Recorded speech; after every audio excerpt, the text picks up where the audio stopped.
Hoje nós celebraremos essa mensagem verdadeira, trazendo a mensagem da cruz. Nós iniciamos a nossa série de mensagens, falando de Jesus lá na eternidade. Passamos pelo seu nascimento, vida, obra, ministério. E hoje nós estaremos celebrando, falando um pouco da sua morte. E no fim, ainda tocaremos na ressurreição. Para isso, eu quero que você abra a sua Bíblia em Marcos capítulo 15, versículo 22. Marcos capítulo 15, versículo 22. Diz assim a palavra de Deus: levaram Jesus ao lugar chamado Gólgota, que quer dizer lugar da caveira. Então, lhe deram vinho misturado com mirra, mas ele não bebeu. E o crucificaram. Dividindo as roupas dele, tiraram sorte para saber o que cada um iria ficar. Eram 9 horas da manhã, quando o crucificaram. E assim estava escrito na acusação contra ele: o rei dos judeus. Com ele crucificaram 2 ladrões, um à sua direita, outro à sua esquerda.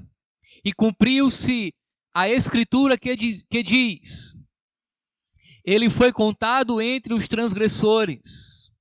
Os que passavam lançavam-lhe insultos, balançando a cabeça e dizendo: ora, você que destrói o templo e o edifica em 3 dias, desça da cruz e salve-se a si mesmo.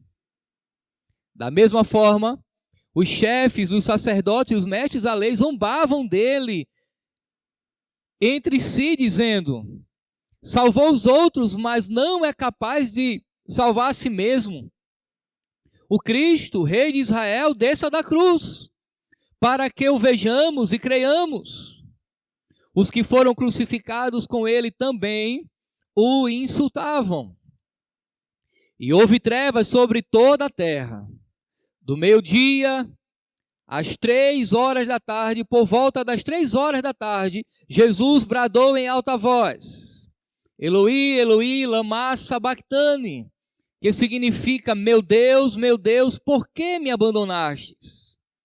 Quando alguns dos que estavam presentes ouviram isso, disseram: ouçam, ele está chamando por Elias. Um deles correu, embebeu uma esponja em vinagre, colocou na ponta de uma vara e deu a Jesus para beber. E disse: deixem-no, vejamos se Elias vem tirá-lo de lá. Daí, mas Jesus, com um alto brado, expirou. E o véu do santuário se rasgou em 2 partes de alto a baixo. Quando o centurião que estava em frente a Jesus ouviu o brado e viu como ele morreu, disse: realmente, este homem era o Filho de Deus. Vamos todos repetir essa última parte do versículo 39. Realmente este era o Filho de Deus. Todos juntos, vamos lá? Realmente este homem era o Filho de Deus. Vamos de novo? Realmente este homem era o Filho de Deus. Querido Deus, te louvamos mais uma vez. Permanece conosco, Deus, uma vez que o Senhor habita na igreja. Nos dê uma revelação clara da tua palavra.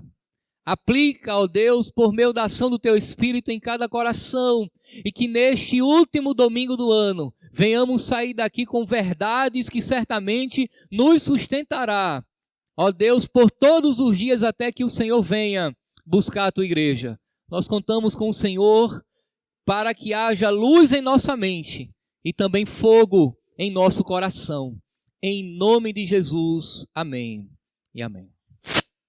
Certa vez, após uma aula de escola bíblica dominical, um irmão me abordou, um novo convertido na realidade, me abordou e disse: pastor, eu já ouvi o Senhor falar várias vezes que nós temos que olhar para a cruz.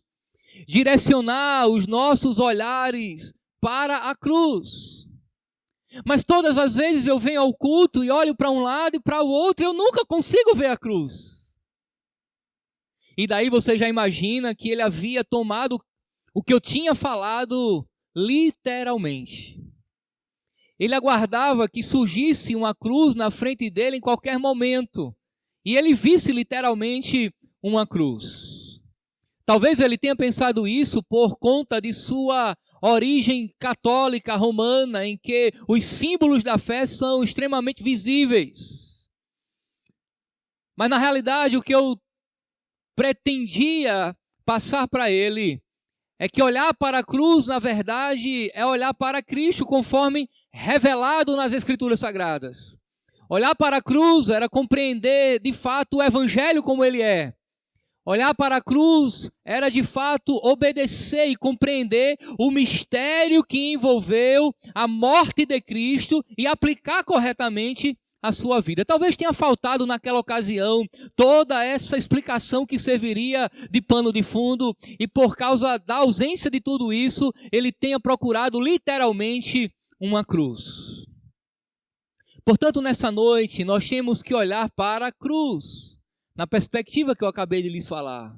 Compreendendo a sua mensagem, as implicações dela para a nossa vida e compreendendo como nós podemos nos relacionar com Cristo crucificado, mas principalmente com aquele que ressuscitou dos mortos. Muito bem.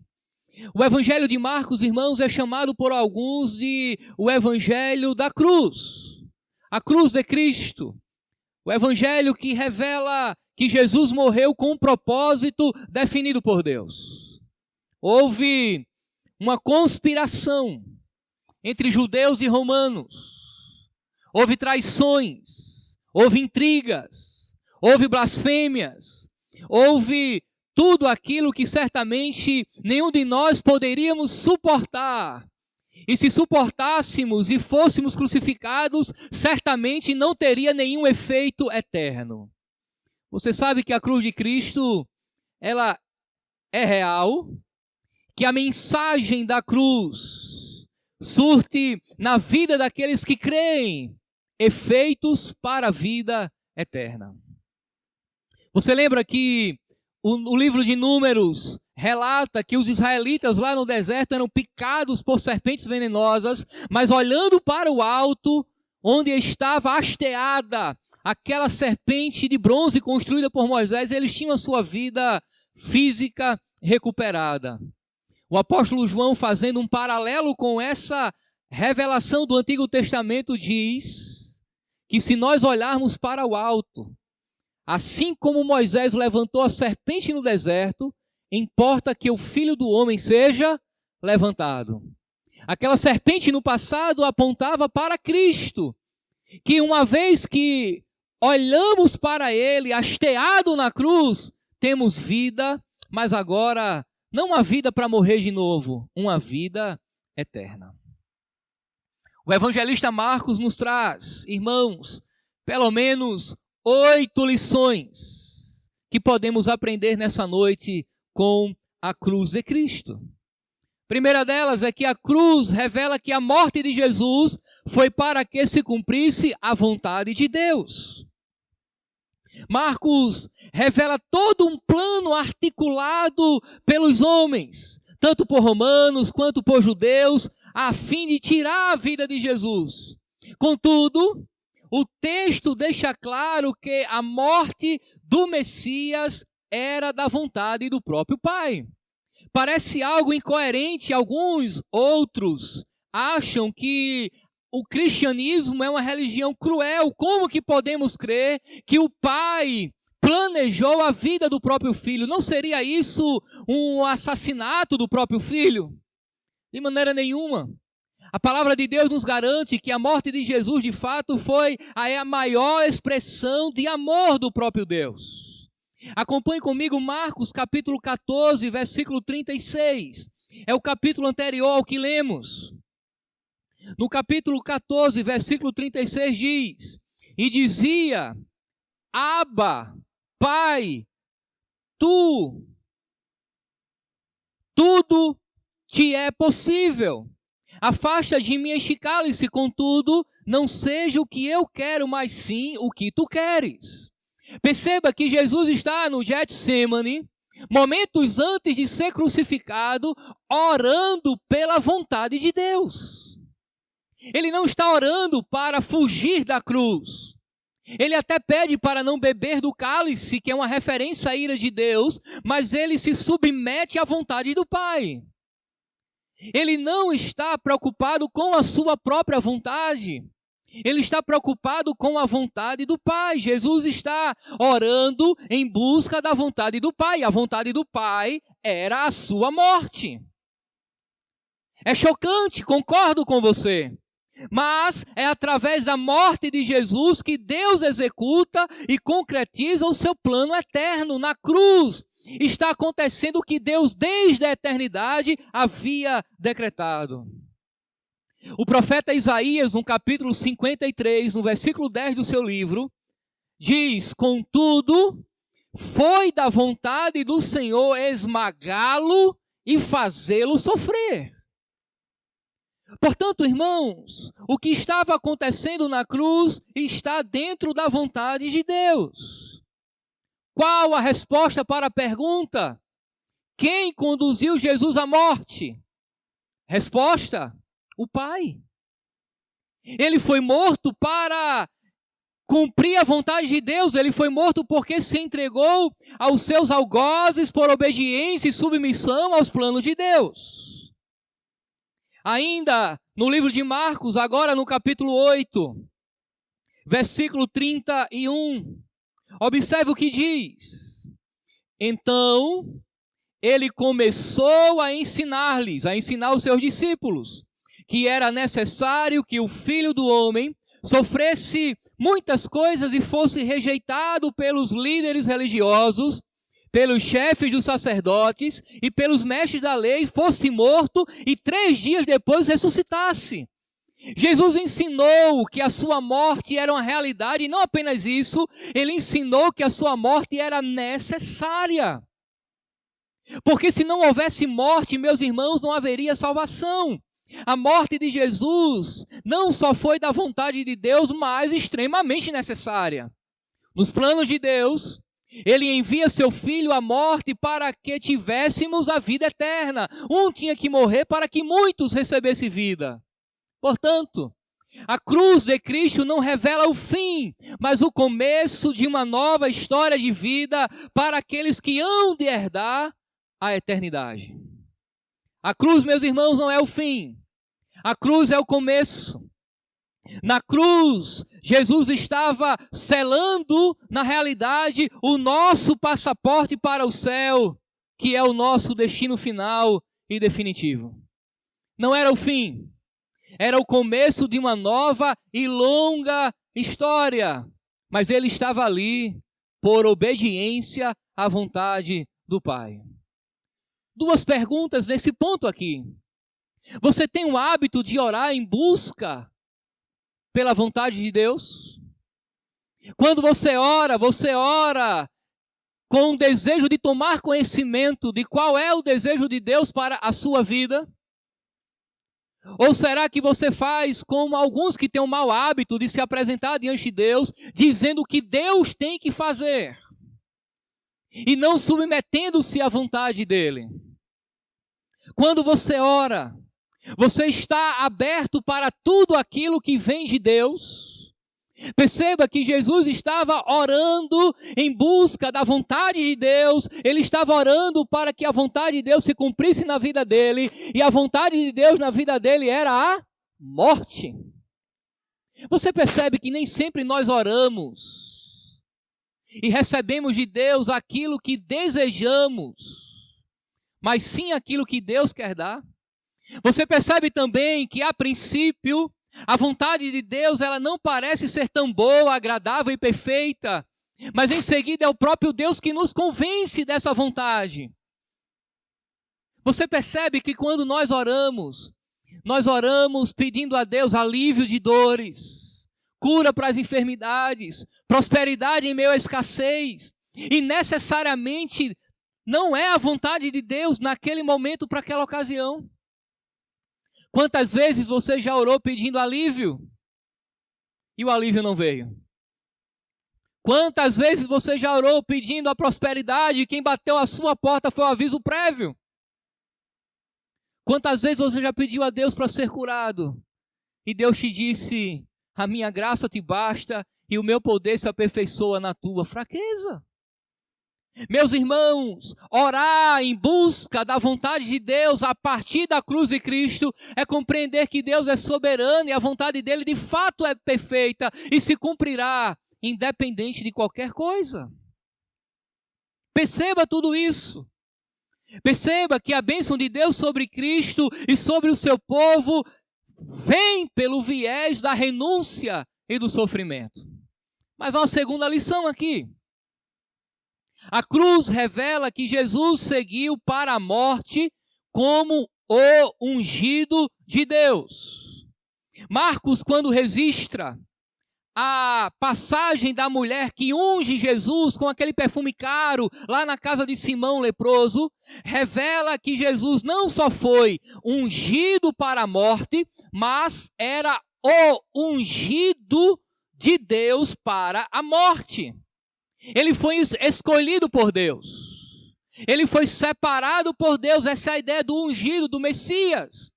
Não só aquele que foi ungido para, mas aquele que foi separado para a morte. Essa é a ideia de ungir. Antes de Jesus chegar à cruz, fica claro que ele foi separado para ela. De maneira, irmãos, que Jesus ele foi o servo sofredor. O servo de Deus, separado para sofrer, receber a penalidade do pecado de todos os homens. Atos dos Apóstolos, capítulo 4, versículo 26. Diz assim: os reis da terra se levantam e os governantes se reúnem contra o Senhor e contra o seu ungido. Jesus ele foi separado para a morte. Jesus ele foi separado para a cruz. Meus irmãos, a morte de Jesus para a salvação de pecadores não foi um plano elaborado de última hora. Não foi um estalo divino em um momento que ele estava preocupado no que ia fazer para salvar pecadores. Muito pelo contrário, foi a execução de um plano determinado na eternidade, lá no conselho da Trindade. Deus então separou Jesus. Ele nasceu com dia, hora e forma correta de morrer. E daí tudo aconteceria perfeitamente, perceba.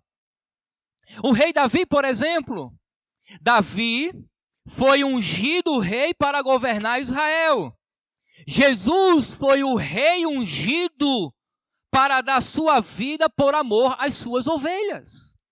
Davi foi ungido rei, Jesus foi o rei ungido. Ele sempre reinou. Contudo, ele foi separado para esta ocasião e a ideia era a morte. João capítulo 10, versículo 11.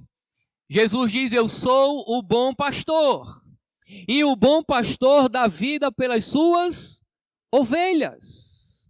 Meus irmãos, o cuidado e o amor de Deus são revelados na morte de Jesus.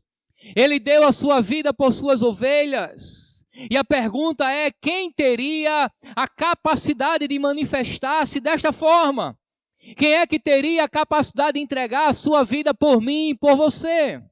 Quem teria a capacidade de morrer por quem não merece?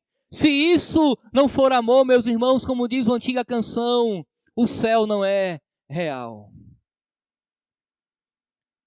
Qual o máximo que você poderia fazer por uma outra pessoa? Você teria condições de entregar a sua vida e morrer por ela?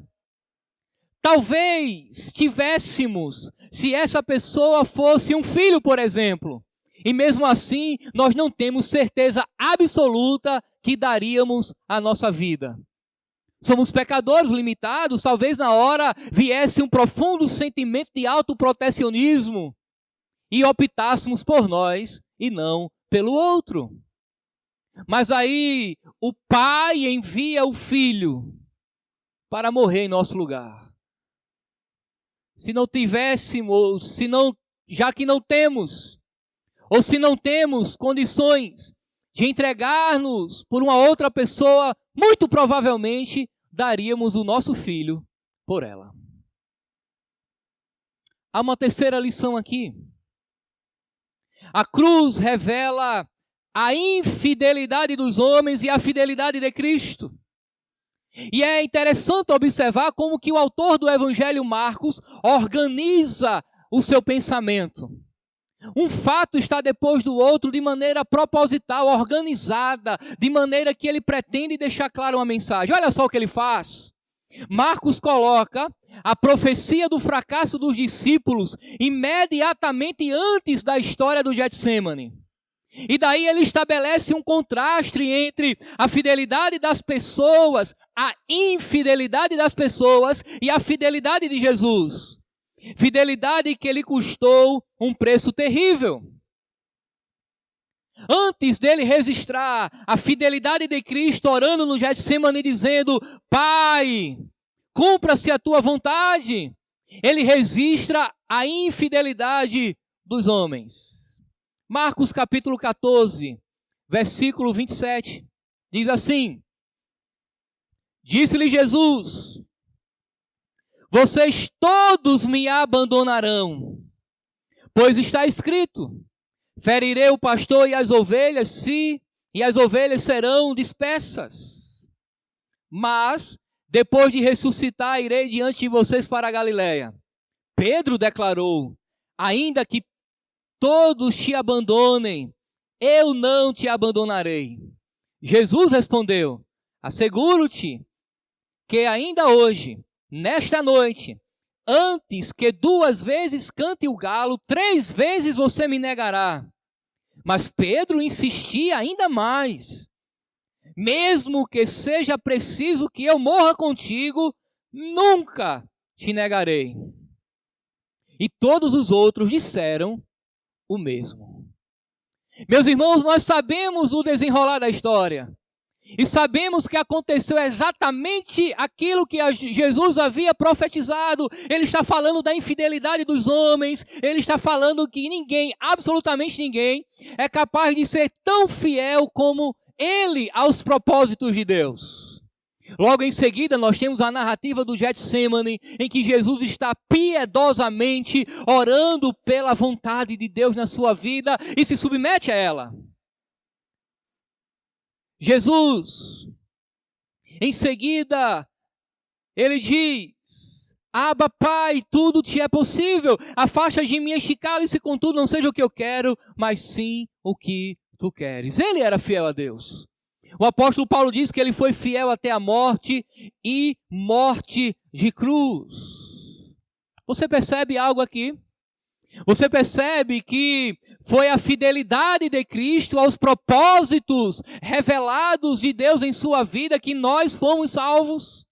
Você percebe que nós não somos salvos por nossa fidelidade? Ou na realidade a nossa infidelidade não salva? Ninguém poderia ser tão fiel a Deus desta maneira, a ponto de adquirir a sua própria salvação, ou de outorgar a salvação a outro, de dar a salvação a outra pessoa.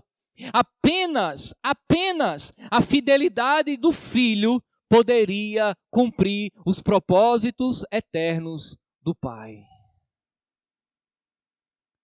Marcos nos revela ainda um outro ponto importante. É que a cruz revela a realeza de Cristo. E aqui, abrindo um parêntese, você precisa ler um livro chamado A Cruz do Rei, do Timothy Keller. Ou Tim Keller, como alguns gostam de falar. Leia esse livro. Fecha parêntese. A cruz revela, meus irmãos, a realeza de Cristo. Ele é rei. E isso fica muito claro dentro da proposta teológica do autor do Evangelho, Marcos. Em toda a narrativa do Evangelho, há certas ênfases no tema da realeza de Jesus. Marcos escreve para cristãos que estão em Roma e deixa claro para seus leitores Quem é o verdadeiro rei? Quem é que de fato se assenta no trono? Quem é o verdadeiro soberano sobre todos? Ele deixa claro que é Jesus, o grande rei, e não César. Interessante isso. O público dele é um público gentil. É uma igreja que está em Roma, que conhece essa coisa de reino, de trono, de reinado. Era o sistema de governo na época, o imperialismo monárquico, e todos sabiam o que é ser rei, o que é soberano, o que é ter o destino das pessoas em suas mãos, e Marcos está dizendo que Jesus é rei. Capítulo 15, versículo 2. Você é o rei dos judeus? Perguntou Pilatos. Versículo 9 agora. Vocês querem que eu lhes solte o rei dos judeus? Perguntou Pilatos mais uma vez.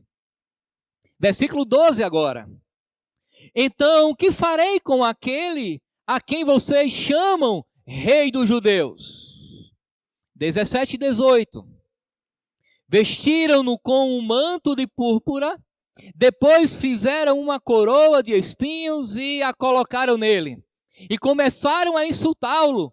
Salve, rei dos judeus. Versículo 26 agora. E assim estava escrito na acusação contra ele, o rei dos judeus. Versículo 32 agora. O Cristo, o rei dos judeus. Há aqui, irmãos, uma ironia. E a ironia está exatamente no fato de que aquele que estava sendo escarnecido, aquele que estava sendo zombado, aquele que recebia judiações, maltratos, e era caçoado como rei, de fato era rei. Você percebe que aquele que está na cruz, sendo crucificado como um malfeitor entre malfeitores, tratado como um blasfemo pelos judeus, como um rebelde pelos romanos, de fato era rei. Para Marcos, Jesus podia ter sido rejeitado e morto, como de fato foi, mas nesses eventos ele era rei e os seus leitores deveriam compreendê-lo como tal. Em seu ministério terreno, Jesus pregava a vinda do reino de Deus. A vinda do reino, irmãos, reino que era diferente do reinado de todos os homens. À luz do Evangelho de João, Jesus diz: o meu reino não é deste mundo. Ele falava de um reino superior, eterno, mais excelente. Um reino em que de fato Deus governa sobre o seu povo. Marcos deixa claro a realeza de Cristo. Ele não abre mão disso. E daí eu lhe chamo a atenção ao fato de que a realeza de Jesus, meus irmãos, é um forte chamado ao serviço. Nós somos convocados como súditos a nos submetermos ao reinado de Cristo em todas as questões que envolvem a nossa vida. Temos que ter uma vida governada pelos reis dos reis. Pois não adianta sabermos que Jesus é rei e não submeter-nos ao seu governo. Não adianta saber e tomar conhecimento do seu senhorio, da sua vontade soberana, e não nos submetermos à sua orientação, à sua vontade soberana. Uma quinta lição. A cruz revela que a vida de Jesus foi dada em nosso resgate. Preste bem atenção. Marcos, lá no capítulo 10, verso 45, ele diz que nem mesmo o Filho do Homem veio para ser servido, mas para servir e dar a sua vida em resgate de muitos. Jesus está dizendo que pagará o preço para libertar pessoas. Essa é a ideia de resgate. É pagar pela vida de alguém. E ele paga por nossas vidas, entregando a sua própria vida. Jesus está dizendo que pagará o preço para libertar pessoas. Resgate aqui era o termo relacionado com a compra de escravo no mercado, no mercado escravagista da época. Uma pessoa chegava, pagava o preço e resgatava aquele escravo, levando para si.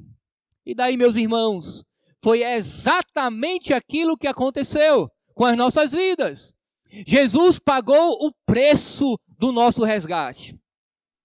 Diferente do que alguns pensavam e ainda pensam hoje e defendem teologicamente, Jesus não paga o preço ao pecado, Jesus não paga o preço a Satanás, Jesus paga o preço a Deus. A vida de Jesus é o preço pago ao Pai por nossas vidas. Partindo desse princípio, nós fomos salvos. Jesus entregou a sua vida. Diz Lucas, no capítulo 4, verso 18 e 19, o Espírito do Senhor é sobre mim, porque Ele me ungiu para pregar boas novas aos pobres. Ele me enviou para proclamar a liberdade aos presos e recuperar a vista aos cegos, para libertar os oprimidos e proclamar o ano da graça do Senhor. Jesus veio, irmãos, para libertar os cativos que estavam presos. E dentro dessa realidade estávamos nós. Nós éramos escravos. Não adianta pensarmos de outra maneira, pois não é isso que as Escrituras nos revelam. A Bíblia nos revela que nós éramos escravos do mundo, do diabo e do pecado. Mas Cristo pagou com a sua vida o preço ao Pai para que fôssemos libertos. Ainda tem. Porque a cruz revela que Jesus bebeu o cálice da ira de Deus. Em algum momento da sua vida você deve ter bebido o cálice de alguma coisa.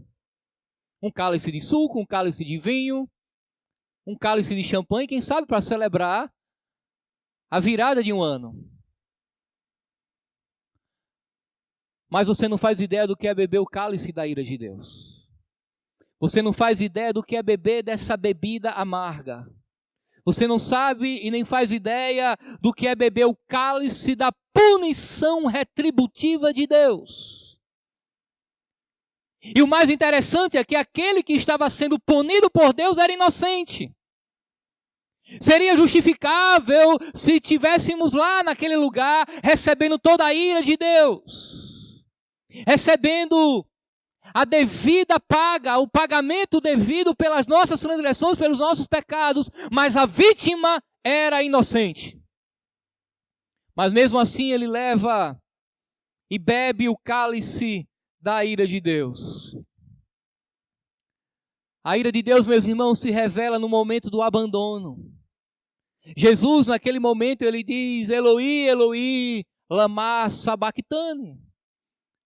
Traduzindo: Deus meu, por que me desamparastes? Por um momento na história, o pai abandona o filho é abandonado pelo pai. Mas houve momentos que isso aconteceu previamente. Por trás do abandono dos discípulos estava a ação divina de julgamento. Ninguém o acompanhou no momento da crucificação, com exceção do apóstolo João, aquele discípulo a quem ele amava, que ficou contemplando de longe, com Maria, com o coração sofrido, chorando enquanto uma espada transpassava a sua alma ao ver o seu filho na cruz. Mas todos o abandonaram. Muito provavelmente, se eu e você estivéssemos lá, teríamos abandonado também. Muito provavelmente, nós o teríamos negado antes que o galo cantasse. 2, 3, 4, 5 vezes. Aquele movimento, meus irmãos, de abandono, era Deus previamente o preparando para aquilo que viria. De maneira que no capítulo 15, verso 34... Marcos apresenta o terrível grito de abandono. Deus meu, por que me desamparaste? O texto diz que em seguida ele expirou. E Jesus sofre naquele momento a separação do Pai. E porque sofreu a separação do Pai, nós, os que cremos nele, jamais seremos desamparados por Deus. Você percebe que todo aquele sacrifício era substitutivo? Que ele sofre para que nós não sofrêssemos? Que ele leva sobre si para que nós não levássemos?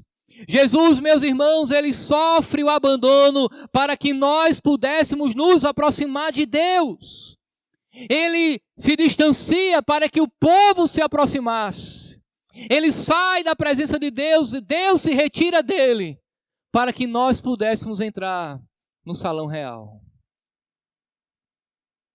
Penúltimo, a cruz revela o estabelecimento de uma nova aliança.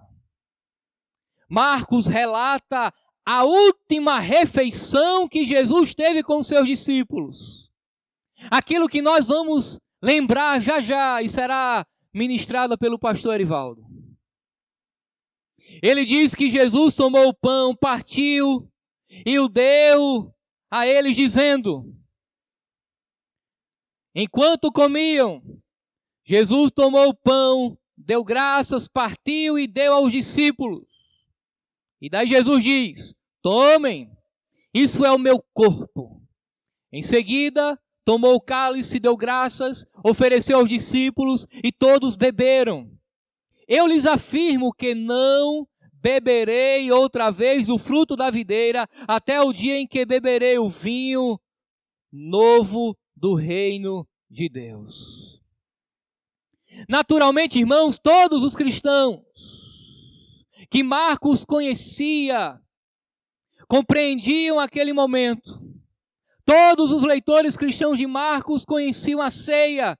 E ele escreve sua instituição de uma forma que mostra que ela comemora a celebração de um pacto, de uma nova aliança, de um novo momento, que está relacionado com a profecia de Jeremias capítulo 31, versículo 31.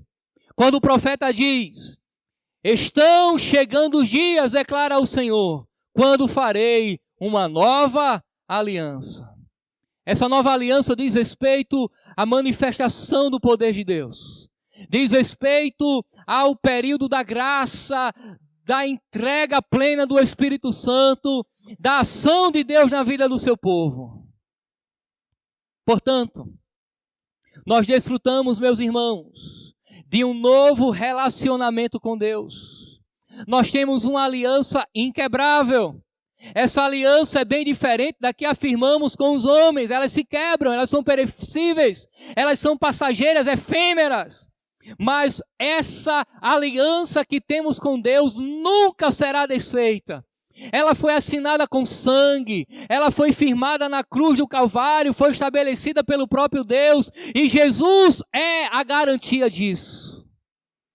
Quando alguém te perguntar: você tem certeza da sua salvação? Você tem certeza que um dia irá morar com Deus nas regiões celestiais, isso eternamente? A resposta tem que ser um enfático: sim, tenho certeza. Eu tenho certeza porque Jesus selou essa aliança que Ele tem comigo na cruz do Calvário. O acordo, a aliança que eu tenho com Deus foi assinada com sangue e pago com preço de sangue. Uma oitava lição é que a cruz revela não apenas a morte de Cristo, mas uma ressurreição triunfante. Uma ressurreição gloriosa. Uma ressurreição inexplicável, humanamente falando. Marcos não conclui, meus irmãos, as suas palavras no Evangelho com a crucificação. Ele deixa claro para os seus leitores que o seu Senhor crucificado ressuscitou em triunfo. Enquanto os romanos e os judeus pensavam que a morte era o fim para Jesus, de repente, após 3 dias, ele ressurge, ele ressuscita. Ele deixa claro que a morte não foi suficiente para vencê-lo. E diferente dos teólogos liberais, nós cremos que a ressurreição de Cristo é literal. conta a história que no leito de morte perguntaram ao Dr. Rudolf Bultmann: Dr. Bultmann, o senhor crê que Jesus ressuscitou dos mortos? Ele disse: creio.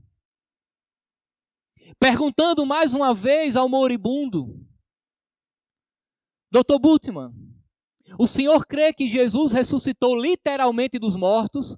Ele disse: não. Eu creio que Jesus ressuscitou no querigma. Você sabe o que é isso? Ele quis dizer que Jesus ressuscitou apenas na pregação dos apóstolos.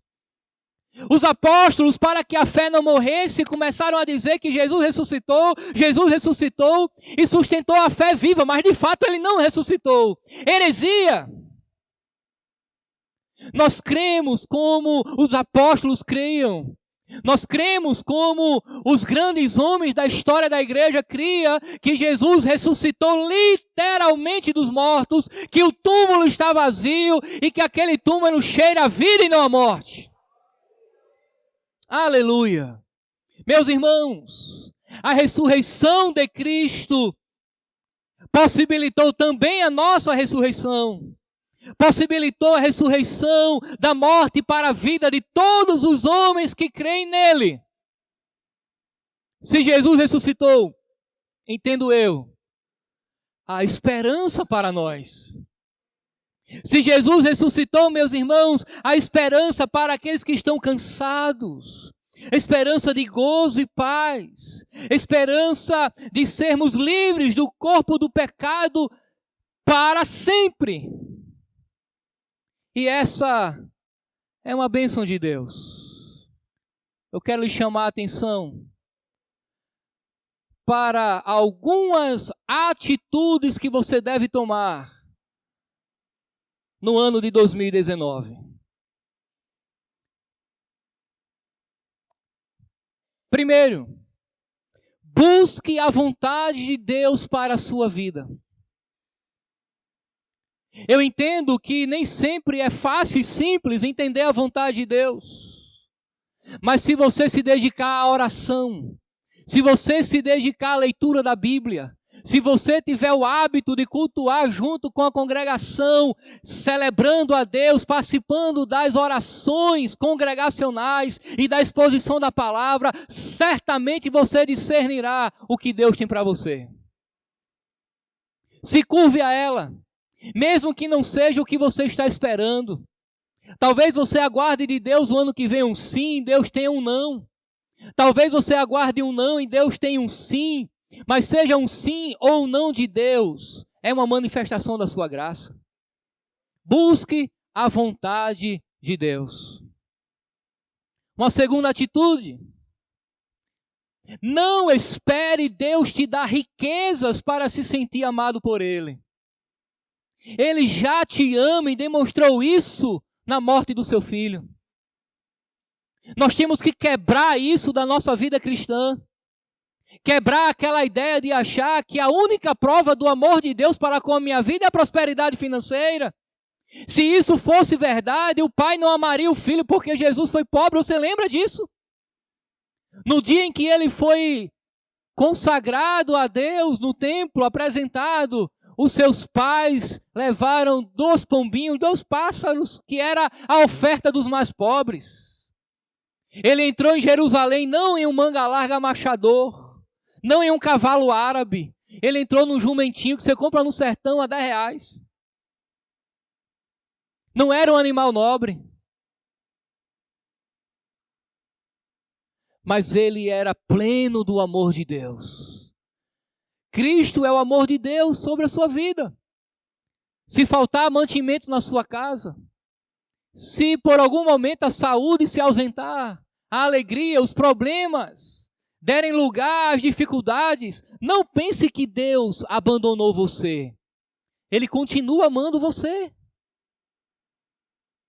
Basta você saber o propósito de estar passando por tanta provação. Certamente Ele quer trabalhar no seu caráter e se revelar mais a você. Ele quer que você o conheça ainda mais. A prova do amor de Cristo por nossas vidas é Cristo crucificado. Terceiro, Permaneça fiel a Cristo independente das circunstâncias. Você percebe que Marcos traçou um contraste entre fidelidade de Cristo e infidelidade dos homens? Você sabe que nós também negamos a Cristo como Pedro negou? Quando pecamos.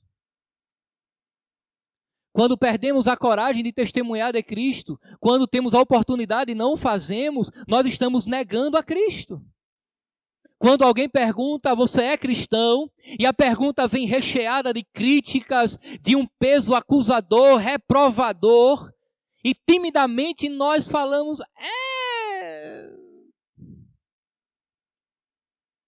Nós estamos negando a Cristo. Mas, meus irmãos, permaneça fiel a Ele. Permaneça fiel a Cristo, independente das circunstâncias, mesmo que a sua vida venha a ser colocada em xeque. Mesmo que o seu conforto venha a ser comprometido, o seu bem-estar. Você lembra do servo Jó? Deus não estava tão preocupado com o conforto dele. Deus estava preocupado com a fé dele. E ficou provado no final que é possível um ser humano passar por todas aquelas tribulações e permanecer fiel a Deus. Me preocupa muito quando eu encontro cristãos cuja sua fé varia igual o seu humor. Se está tudo bem, ele está alegre. Se está ruim, ele está triste. Se ele está bem com saúde e com dinheiro no bolso, saúde para dar e vender, ele é um cristão fiel a Deus, alegre. Ele é capaz de triunfar e se o mar não abrir, ele vai passar a pé enxuto e aquela coisa toda.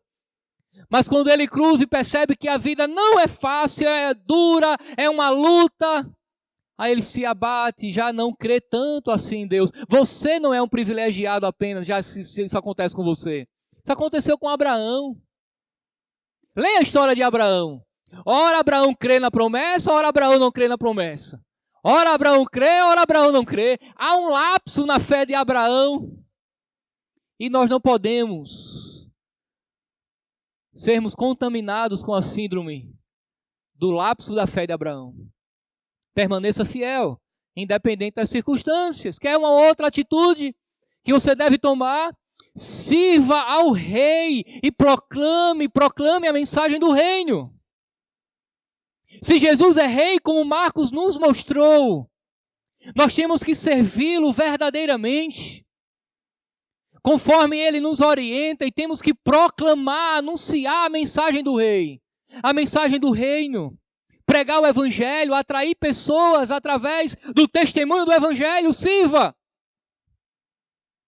Você foi chamado para ser um servo, um escravo, e não o senhor da sua fé. Você foi chamado para ser um servo no sentido mais real da palavra. Você lembra quando João Batista disse que não era digno nem de desatar as sandálias de Jesus? O desatar das sandálias era a tarefa do escravo mais baixo, o nível de escravidão mais inferior. E João Batista diz, eu ainda estou abaixo desse.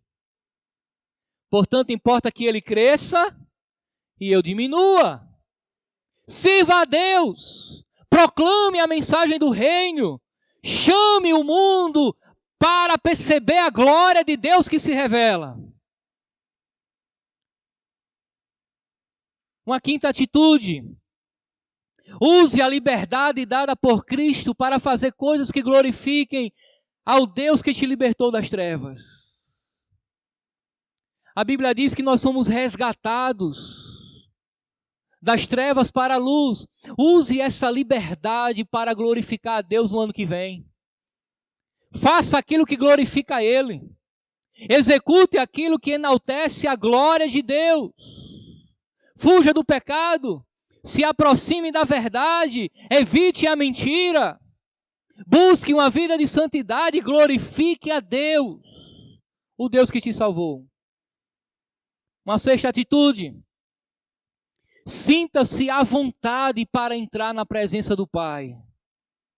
Não há mais ira ou condenação sobre você. O único cuidado que você tem que ter é de reverenciá-lo, é de se apresentar da maneira correta, é de se reportar a Deus com temor e tremor, mas você tem o direito, conquistado por Jesus, de chamá-lo de Pai. Entre na presença de Deus, desfrute da presença dEle.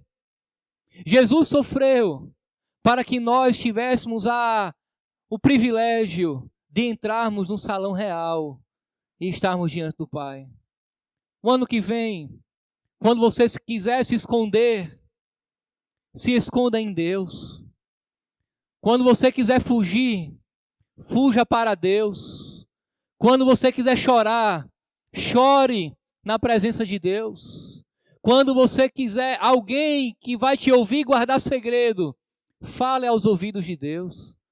Entre na presença de Deus, busque a Deus, aprenda a buscar a Deus e desfrute da presença dele, que não haverá mais ira ou condenação. Uma sétima atitude: desfrute de todas as bênçãos trazidas pela nova aliança. Desfrute da bênção da salvação, desfrute das bênçãos do Espírito Santo, vida abundante, dons espirituais, paternidade divina, união com Cristo, unidade com a igreja. Todos os privilégios espirituais trazidos com a cruz de Cristo estão à sua disposição. Desfrute. Se Deus te deu um dom, desenvolva. Se Deus tem te dado experiências, experimente. Mas não fuja daquilo que Deus tem para te dar. Por fim, uma última atitude, dentre tantas outras que você deve ter em 2019. Creia. Creia que em Cristo há esperança para você.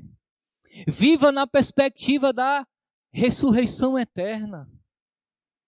Eu percebo, meus irmãos, que alguns de nós estão tão desesperançosos. Não há saída, não há alternativa, mas sabe por quê?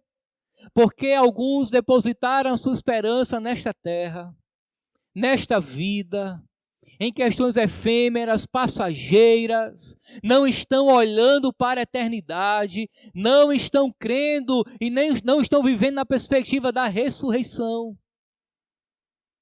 Jesus morreu olhando a ressurreição. Ele sabia que ia morrer, mas também sabia que iria ressuscitar. Ele cria nisso. Logo, nós temos que viver a vida aqui, meus irmãos, na perspectiva da vida ressurreta, aguardando aquele grande dia. Aí sim haverá esperança em nossos corações. Porque se você crê apenas na morte de todos os homens, a sua fé naufraga aqui mesmo. Mas se a nossa vida está nas mãos do Senhor e cremos na ressurreição, há esperança em nossos corações. Você tem esperança de vida eterna. Você que entrou nesse lugar tem a salvação em Cristo Jesus. Você já ouviu falar de Jesus? Certamente sim. Principalmente quando chega as festividades de Natal e Ano Novo, é aquele momento de muita celebração, de muitas homenagens, se fala em Jesus e a gente sempre ouve o nascimento de Jesus, mas você já se relaciona com essa realidade de Natal? Você se relaciona com o verdadeiro evangelho, com o Cristo encarnado que morreu na cruz, ressuscitou? Você tem uma experiência de salvação com Cristo? Se não, amado ouvinte da palavra de Deus, corra para os pés da cruz. Diferente daquela experiência que eu falei na introdução da exposição, você não vai ver uma cruz literalmente nesse lugar. E quando eu digo corra para os pés da cruz, eu estou dizendo venha para Jesus. Abandone o seu pecado. Se renda a Cristo. Reconheça que você não pode salvar-se eternamente. Mas aquele Cristo que morreu na cruz e ressuscitou, tem salvação para lhe dar. Sabe por quê? Porque Jesus transformou um instrumento rude de tortura romana em um trono de poder e de glória. Portanto, meus irmãos, a cruz de Cristo é o local de nos aproximarmos, tirarmos as sandálias, pormos a mão no peito, curvarmos a cabeça e dizermos: este verdadeiramente era o Filho de Deus.